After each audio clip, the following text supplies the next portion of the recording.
Alrighty, guys, welcome back to the Collectors Company Card Gaming channel here. Today you're joined with me, Benny, and we have Will Smith here, who has not played Yay! for a very, very long time. Please give him a warm welcome back and tell us what you did over the weekend. So it's been a minute, but I still managed to come fifth playing the expert deck Android 21. I'm a big fan of this leader. It reminds me a lot of the old blue-green Piccolo list, so I wanted to give it a shot. Nice, nice. This is literally Will hasn't probably played. This is his first event for the whole year, and coming coming out of the retirement home and getting that top eight easily. Like it shows how good of a player Will is. Honestly, so why don't you give us a deck breakdown right now as well? What the Yeah. leader does as well. So look, this is just the self-control. This is the expert one. The important things are on her front side when she attacks, she draws a card and she awakens at 6, which is pretty easy to do. And then you can't play any battle cards with original cost 6 or higher, so no Oob from the new set or anything like that. And you can, when one of your energies is destroyed, you get to recycle it from the drop back into your energy, and then draw a card and tap a blue-green energy at the start of your next turn. The main reason we do that is to recycle cards, mostly our super combos, and we'll start with how we do that. So, the way I like to do this is sort of in my packages, so I guess we'll start with 4 speedy subs, 4 merciless strength, 4 trading places, and then to supplement them all, 4 of the Bionic Blitz super combo.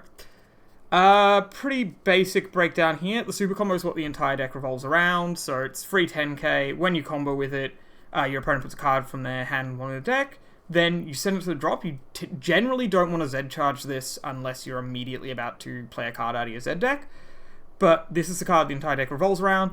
You can get aggressive or defensive with it depending on how it goes. A lot of my games were just one with amassing a bunch of these to hand. So maybe using like 2 on my opponent's turn, 2 on my turn, whittle their hand down like that, and just like grind them into a state where we're both Yep. incredibly resource deprived, and then just winning with the Z deck or some other method. Trading Places is a card I actually want to get to at the end of this section, so I'm just going to put that aside for a second. These are the main ones you want to be mulliganing for. 4 of the speedy subs, 4 of the merciless strength. Speedy substitution is pretty simple. When you play her, she's a top 5 search for any Android card. Add it to your hand, and then she's got this second effect, which is very useful in this deck specifically, where you can pick up one of your, at the end of turn, you can pick up one of your blue-green multi-color cards, assuming this card come into play this turn, from your energy, add it to your hand, and then place a card from your hand into your energy. There are cards we want in our energy, and there are cards from our energy we want in our hand. Again, namely the super combo or the SCR if that goes to drop through like a mill effect or a random discard, something like that. Yeah. And this just allows you to facilitate that. It also allows you to do plays where it's generally reasonably hard to get 2 super combos out of your energy in the same turn. Playing her for 1 just allows that. This deck struggles to use energy on its own turn. Sometimes you need to pop on with the leader and it comes in rest, so you want to use your energy really efficiently. So having such an impactful 1 mana play is very important for the deck. And then we have a card I wish I could play 6 or 7 of, if I'm being honest with you. This does almost everything the deck wants to do. So its first effect is just, if your leader is an Android card, it's a free energy charge. So you don't want to do that too often because just the other 2 modes of the card are so powerful. But if you need to get your multicolors charged, and this helps you do that. Its second effect, which is easily the most valuable, is you can discard this card to search for the top 5 cards of your deck for any Android 5 or less that is blue and add it to your hand. The only ineligible target as far as Androids go in the entire deck is the SCR. And then it's got an arrival effect, which is limit 1. Oh, sorry, no, that effect's limit 1. The arrival effect isn't. What the arrival effect does is, when this comes into play, it's a 25k crit for 3 energy, really strong there, especially since you're usually using about 7 or 8 super combos throughout a game here, so getting the free blue-green to arrival this in is incredibly simple. And then when it comes into play, you choose up to 1 of your opponent's battle cards and 1 card in your opponent's hand and place them on the bottom of the deck. This card is huge. It also comes into play later with one of our finishes, which we'll get to when we cover the finishes. But this is, in my opinion, the best card on the deck. I wish I could play more. Did Finally, you catch anyone dumping on a battle card swing where you rival the card and just pop them and they weren't aware? not really. This is a reasonably compressed tournament. There are a lot of good players, so a lot of people didn't fall for that. I did, however, get a couple of people in situations where it was less about like, oh, they'll dump all in on this card. It's like, okay, I'm just going to push a little bit because they might have something. So I'm just going to put like, 2 or 3 bits of combo power on this, whatever. And then I kill it. I rip the card that they're attacking with, or maybe a second attack because I'm already up, once or twice from super combos. And then I rip another card out of their hand, and that's almost as bad because this deck is all about trying to win that resource exchange, and that just puts you so far ahead, assuming they weren't using their own super combos to do it. Yep. So this is another important card for the deck, which it's weird because this card is absolutely central to the deck running, and I think it's slightly overrated as well. I'd never go down below 4, but it kind of feels bad that I have to play 4. It's weird to describe. So what she does is she's a barrier 1-drop. She has an on-play effect, which at the end of your turn, you can send one of your energy to the drop, which will trigger your leader skill. But her main effect is when you combo her, you can add a multicolor energy from your energy to your hand, place a card in your hand in your energy, and pop one of your energy, which triggers your leader skill. So the main play you want to do is just combo this, pick up a super combo from your energy, place something you want in your energy, which are the cards we're going to go over next, from your hand into your energy, and then grab another super combo off the leader from your drop, put that into your energy, so you're just constantly doing this cycle. The interesting thing about this is, one, this allows you to... It's one of the only ways, apart from your Unison, which still requires this card anyway, to draw on your opponent's turn, unless they're killing your energy for some reason. And the other notable thing is, due to the way the leader is worded, I'm actually going to read out the exact wording here. Your leader reads, when a card in your energy is placed in your drop area by one of your skills, draw one card, then choose one blue-green multicolor card in your drop area, add it to your energy in rest mode. At the start of your opponent's next main phase, choose up to one blue-green card in your energy and switch it to active mode. So what that means is, if I use this on my opponent's turn and then use either a second copy of this or another energy destruction effect on my turn, I actually get 2 energy untaps in my opponent's next end phase, which is another way that really facilitates the cost of this card being a 3. So it just gives you these like really strong turns to push within that mid game. Yep, literally all you need is like a bean, and then you got 3 energy up. Then Exactly. the threat of the rival at 18 is livery. Yeah, exactly. Or if you get a Dimension Magic, you're in that works. Or Dimension Magic off your life, rather. You get to play not this Key card, channel? but this card, which is a 4 energy floodgate, but more importantly a check land. Yep. And then these 2, and we'll get to the next cards in a second. So this card, the Key Channeler, is the other card I always want a mulligan for. The reason being, here's, I would argue, your most important engine piece, even more so than Trading Places. He's a little bit clunkier than Trading Places, and you usually only need 1, so that's why I'm only on the 3 copies, since it's so searchable with your 2 Android 18s. But if your life is at 5 or higher, which is pretty easy to do since this leader awakens at 6, he is just a free check land. But most importantly, he has 2 really strong skills. The first is, if you play a blue and kill him from your energy, you can play him to the board. The reason he goes to your drop first is that triggers your leader's skill to recycle an energy. And then he's got this other skill, which is Activate Main. It's not a once per turn, but you very rarely ever use it more than once per turn. I think I've only done it the once in testing and not at all throughout the tournament. Where you kill one of your energy and remove a counter on up to one of your opponent's unisons. That up to 1 is incredibly important, because it just means your opponent doesn't have a unison. I think I only tick down a unison once or twice throughout the entire event, but I use this effect constantly because he's just a 14k barrier, which is surprisingly hard to remove outside of red, as a 5 cost, that just can kill one of your energies any turn, and unlike the Trading Places, he can do it on your main step. So that allows you to see your card during your turn, set up your lines of play, cycle a card into your energy, stuff like that. This card is, if the 18 is like the heart and soul of the deck, this is the rest of the organs. Good card is good. Yeah. Next up, these 5 cards are just your remaining check lands. This card's pretty important due to its synergy with this card here, and I'll explain that in a minute. I'll just go over this one real quick. Blue-green androids are blessed with a lot of very, very strong untap for free energy because they're a very multicolor heavy segment of the game. This card is a very strong floodgate that kills something when it's played and then has double strike.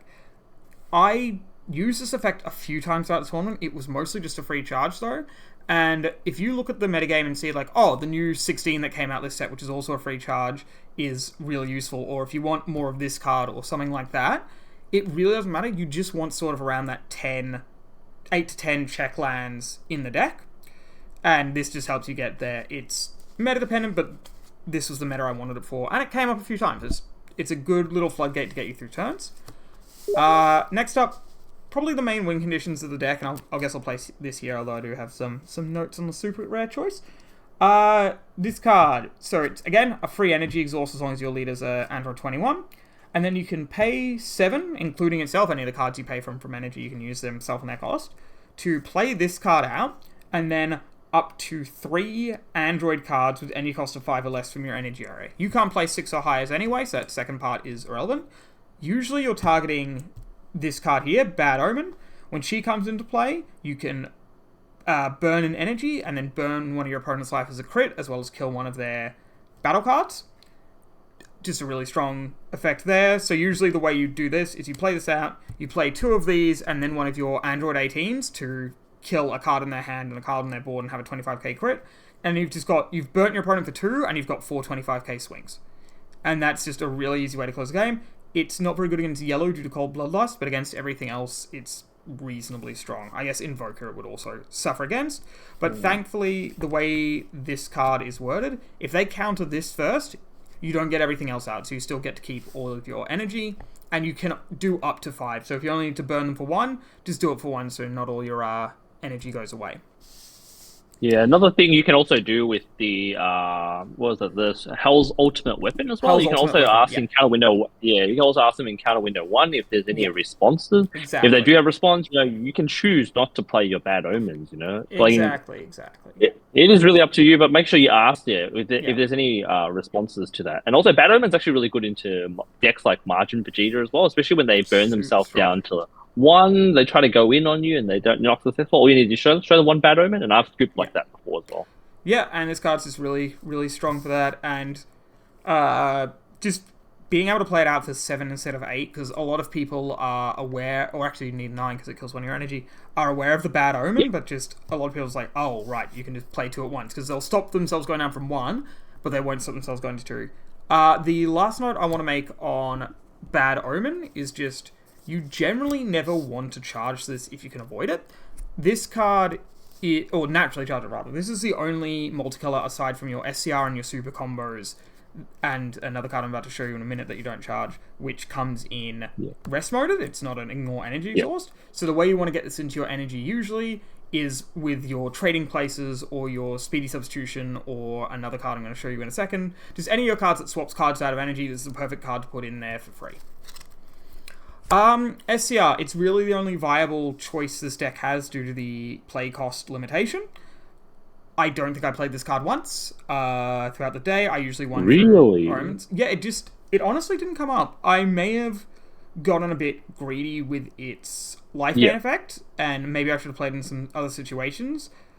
But honestly, it's a powerful board clear. It's hard to interact with, but against yellow decks at the moment, it's kind of awkward because you also get the board clear and the life, but you won't get the dual attack or anything because of their cards like Shenron and like the 5-drop from the Sin Shenron and the 5-drop from the Freezer Swap deck. It's a powerful card, but I won't say it's not necessary to the deck, but if you just want to play this for locals and you don't have the SCR, I wouldn't feel too bad about that. The only other note is, being a blue-green card, if it goes to the drop area, you can put it into your energy with your leader and recycle it with one of your recycle cards. Yeah. It's a strong card, and I maybe would have played it more against more aggressive strategies. It's just, I didn't play against anything that really facilitated me needing the board wipe. Next are my sort of, I guess, general utility cards, for lack of a better way to put it. So, we will start from the top here. This is your Unison, Zamasu Teamwork Undying. So, it's blocker. It does have the counterattack for Spirit Boost 2, where you can negate the attack and play the card with 4 marks on it. Keep in mind, you do have to pay the cost for this, so it's a 3 energy negate, which it never came up for anything the entire day. I wasn't really looking for it, so maybe it could have, but I don't know. I guess the main thing is that it would allow you to activate its +1 effect again, which is +1. When this card in your energy area is placed in... Oh, sorry, when a card, not this card, is placed in its owner's drop area, you get to draw a card and then switch this card to active mode. So it's a 19k blocker, so you're either blocking 2 swings or hitting your opponent twice, and your goal once you get this out is to try to trigger it on both turns as often as possible. So with your Android 17 on your turn, and then your 21 trading places on your opponent's turn. So that way you're drawing 2 cards, you're blocking a lot, and this card, considering it's coming down on 19k, will tick up to 4 immediately, probably 5 on your opponent's turn. It's actually really, really difficult to remove, and a lot of people... I think a way I actually gained a lot of advantage throughout the day was just a lot of people spending a turn or two trying to take this down, realizing they couldn't, and they've already been buried in the advantage because I haven't had to defend myself. And then I've amassed, 3 or 4 super combos to hand, so when they finally do try to make the push at my leader or my battle cards, I can really harshly punish them for that. Also, did you miss running this at 4? Yeah, I was going to say, you ran 3. I think I see a lot of this run 4. I didn't. I like the 3. I'd maybe experiment with 4, maybe cutting one of the other sort of medium cards I have in the deck. I liked 3 because, as I say, it was sticky enough, and I've got enough other negates that I don't prioritize the negate very much, and it's sticky enough that once I stuck the first one, I was usually pretty happy. I'm also running a very clean 50-card list, so I can usually dig into this. There's no cards I can specifically dig into this for, but considering I'm usually digging very deep on the first couple of turns between my leader swings, between my Android 18s, it usually finds its way to my hand by like turn 3, turn 4. Nice. Next up, Master Roshi. For any of the multicolor black Bardock players, they'll recognize this one.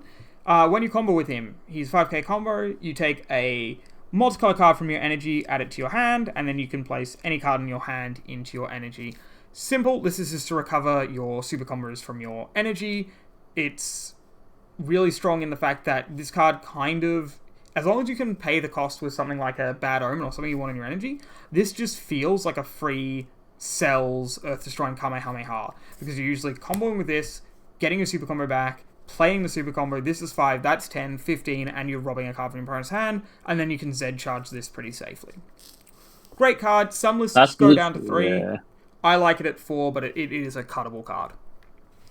No, I think that card might be banned or something. You never know. Well, once the loop controls, basically that allows you to run 4 extra super combos, like the Gogeta super combo loop. Yeah, it's definitely on the radar, I'd say. Kusuru, Angel of Universe 10, kind of an updated version of one of my favorite cards, Vegeta the Cruel. So, as long as you've got a multicolor card in your energy, which you will always have by turn 2 in this deck, otherwise you've got other problems. Whenever you play or combo with this card, it's a 1 cost 5k. Your opponent takes a card from their hand and puts it on the bottom of the deck. Also, when you play the card, and it is a counterplay, you get to choose one of your opponent's battle cards with cost up to 6 and put it on the bottom of your opponent's deck. Look, this card's just a really nice versatile card. You can combo with it. You can add it to your energy from drop with your leader skill if you've really got nothing else to do. You can pick it back up with Roshi.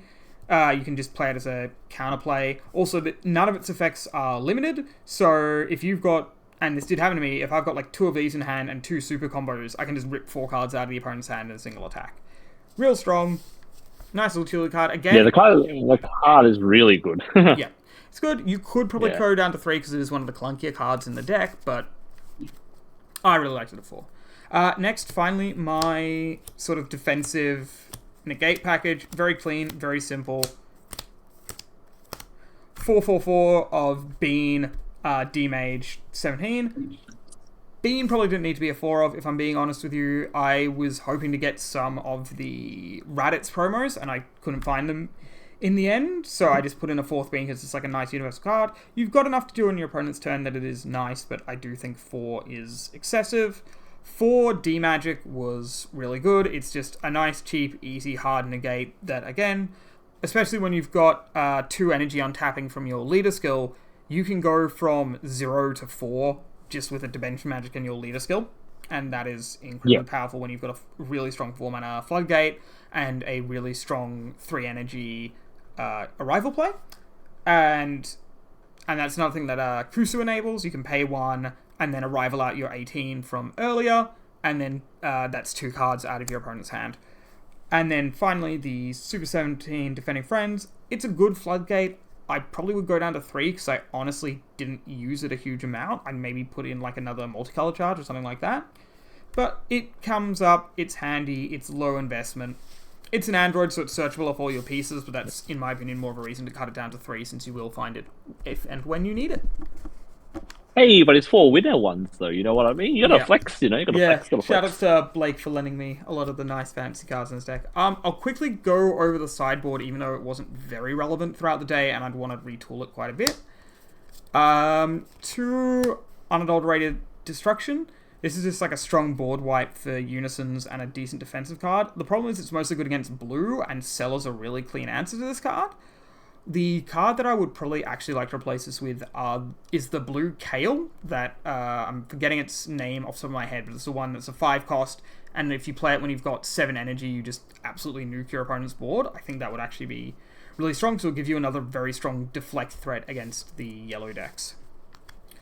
Dark Power Black Marseille for decks like Gohan that just want to spam out a bunch of weenies. Didn't come up throughout the day at all. Yeah, Golden Freezer as well. Blake and John's playing it on the team. Yeah. Card's really good against them. You need to stick a turn 1. It's alright against Golden Freezer, but you don't want to dilute your deck very much, and it really only applies against Golden Freezer when they've got either, like, exactly only on Freezer's Call, or are only on the Unison for their untaps. Like, I've played a lot of Golden Freezer in the past, and Black Marseille is annoying, but it's not crippling, and I really want the cards to be crippling in a deck that can't really afford to side in too many cards.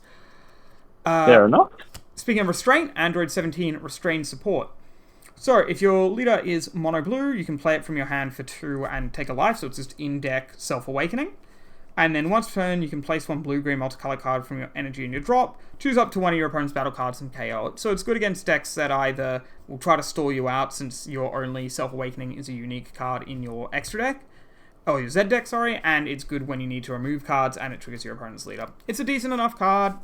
It came up once or twice, but, you know, it's one of those cards that a lot of the sideboard is very fungible. 2 Dabura, I never came up against the hand attack decks this matters against.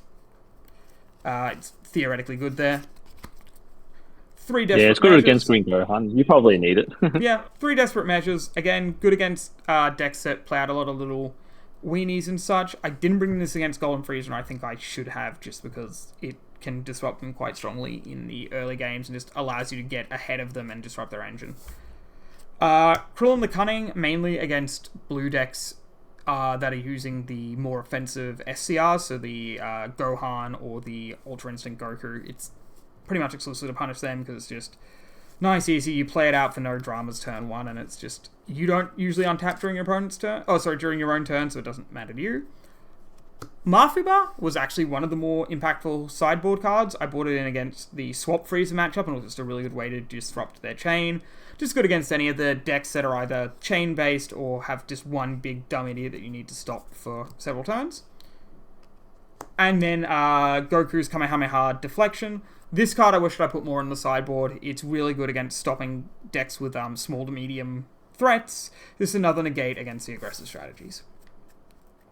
Yep, for sure. Yeah, really good against Margin Vegeta. Also good against Green Gohan as well, because they play the 4-drop. So, you know, They can kill the crit monkey as well. Very versatile card. Yep. Alright, on to the Z deck. The most important cards. Android 21 in the name of peace, and Android 21 in the name of hunger. So these are a chain. When this guy comes out, she can stack this one under her. Unique critical. The unique is a real pain because this is your only form of self-awaken in the pre-sideboard games. So if they don't remove this, it can actually just stick around and be a real nuisance. So, while there are no cards under this card, it gains -5 health and power. Usually it's a 10k critical. When it's played, you can take a life, add it to your hand. Really good for self-awakening, because then your opponent only needs to hit you once, and then you're good to go.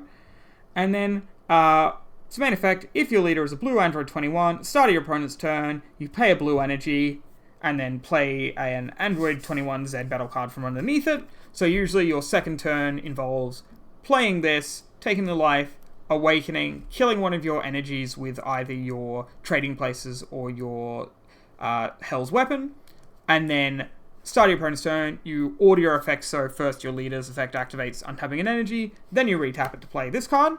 So, in the name of hunger, unique blocker, 4 cost.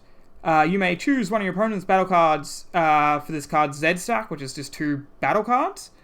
However, when it is played, you place the top card of your deck in your energy and rest mode, and then choose one of your opponent's battle cards and place it at the bottom of your owner's deck. And then once turn, choose one keyword skill underneath this card, and it gains that skill to the end of your opponent's turn. Unfortunately, it doesn't get Z stack when played off this, but you will often play a second copy, and that's how you'll get your Z stack. It comes up a lot. I almost want to trim this card down to 1 copy for more versatility in the Z deck. It's just, if this card gets disrupted, it's really, really bad for you, so that's why you have the second copy. But if this card had deflect, I would only run a single copy, and then just rely on hard casting this to bring out the second, which was a pretty common turn 4, turn 5 play for me, especially when I had the double untap combo that I mentioned earlier. So, to each of those, not much to say there. And then for the remaining 3 utility spots, kind of the 3 Horsemen of the Apocalypse for the blue Z deck. Vegito, Beerus, Cell. Cell never came up throughout the day. You've actually got enough removal that he's more good for niche things that you like don't want going to the drop or anything like that. It's possible this card gets cut in certain metas where he's not as valuable. Beerus definitely did come up a bit. The removal for multiple strong cards and just the barrier removal is just too strong to ignore, and being 3 swings in a deck that is trying to press your opponent's hand advantage, just having what is effectively a triple attacker that demands at least 1 combo from your opponent every time it swings 3 times in a turn when you're stacking hand removal like your super combos on top of it is very, very strong. It's also just the cheapest real threat you can play from the Z deck in blue. And then Vegito Godly Spirit. This card really overperformed. I wouldn't want a second one, but it fulfills 2 important roles. So first of all, it's this huge barrier blocker triple strike, so it's got this game-ending potential as well as it adds to your hand control package, because at the end of the turn it restands and you get rid of one of your opponent's battle cards and a card from their hand, place them at the bottom of your opponent's deck. The other thing is, it is the main Z charge target for this, or Z stack target for this, because you place this under here, and usually you're just giving this card barrier every single turn, and then when you've got your kill turn ready and set up, it's like, alright, I'm going to switch modes, I'm going to give this card triple strike, and I'm just going to try and swing in, chuck like 3 super combos on it, that's 50k right there. Pretty good way of ending out games. I like the Z deck, again, seldom come up. I'd have to play a lot more games of the deck to see if I want to swap it out for maybe the Goku that reduces your opponent's hand down to 10. Because I wanted that one twice that day, but pretty happy with how the Z deck worked. There were multiple games where I went through almost every card in the Z deck, so I think it's definitely an integral part of the deck. Yeah, I think Blue's got a lot of good, like, generic Z battle cards. Like that's basically most of the Blue meta deck, you know, that they all run basically the same Z cards. Yeah. Ratios, maybe more or less. That's about it. Yep. All right. Yeah, do you want to run over your matchup for the day? Yeah, sure. So round 1 was against another returning player. He was playing the black Xeno Goku, the one that can return cards from your drop area to your warp. That was a pretty fun match. I was just able to out-resource and out-grind him. A lot of his cards don't generate a lot of advantage coming into the battle area, and they're relatively easy to remove. They're big, they're strong, they're disruptive, but I'm just a little bit more disruptive, and I was able to abuse that, and I think I just finished that game out by just swinging in a big dumb idiot with 3 super combos behind it and just not giving him the power to defend. Second matchup of the day was against let's see. What was the second matchup today? I'll come back to the second matchup in a second. Oh, no, sorry. Second matchup was our teammate Kevin on Sin. Yellow Sin. Really tough game. Kev's a really strong player. What it came down to was a mixture of the fact that since my disruption is returning to bottom of deck, he couldn't use his 6 ability very effectively because he didn't have the material, and I just tended to have the right answers to line up with his right threats.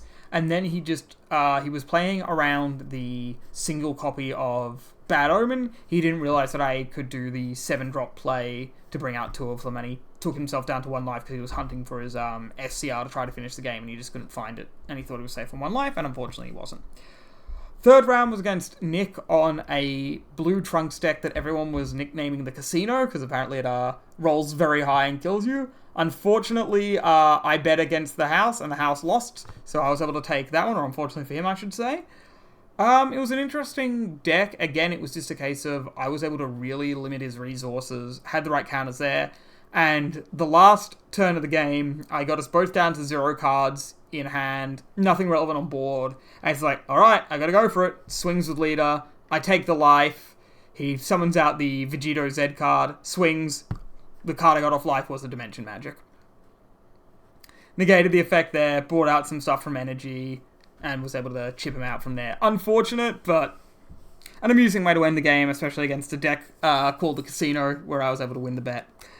Round 4 was against John on Golden Freezer, and quite frankly, he just outplayed me. John's a very strong player. He was able to get the resource gain there. I think I could have sideboarded a little bit better, but as I say, I'm a little out of practice, and John is a phenomenal player. And then round 5, I was against the Swap Freezer deck, and that one did come down to time, and I had more cards around in the battle area. I think I also had more life than him, but the camera glare made it hard to see. It was a very strong game. It was good. We had a bit of problems with my camera, so that did interrupt things, but we were able to get through the game. I was in a relatively strong position coming into the end of the game, so I think I could have still clutched it out, but yeah, I do wish we had a little bit more time to play that one out. Yeah, Freezer Swap is a really grindy deck. Well, it sounds like you had a gauntlet of a matchup. Obviously, your first 2 teammates, Kevin, John, and also Nick, great player as well. Yeah. Topped almost every single regional. Wow, you had a lot of tough, It was challenging stacked opponents. It was a All smaller right, regional last condensed one. Hey, this like that. Sometimes like local practice, you know what I mean? Exactly. But last but not least, any shout outs you would like to give? Yeah, well, of course, shout-outs to Collected Company. It's a team. We've got a whole bunch of new members, so I'd just like to welcome all of them. They all did really well in the tournament as well, so I'm really, really happy to see them. One of them being Blake, who lent me the cards for the deck, as well as Jun, who lent me the last couple of cards I needed. So thanks for that, and yeah, catch you next time. All right, peace. Signing out. Yeah.